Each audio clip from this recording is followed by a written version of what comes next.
wil net vir julle die hawe wys. Dit word nou donker en is baie mistig vandag en daar aan die oorkant sien jy die skepe.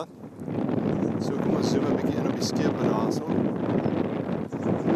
Daar sien jy die skepe aan die oorkant en is alles yster wat hulle daar laai vir Japan en China. Al die Suid-Afrikaanse yster. Daar sê jy dan 'n bietjie uitzoom hierso.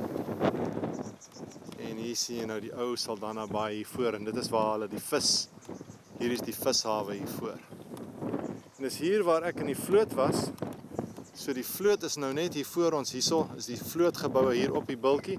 Dis waar ons oefening gedoen het en so aan. So dit was baie lekker daar hier in Saldanha en jy ruik die visfabriek in die winter en so aan.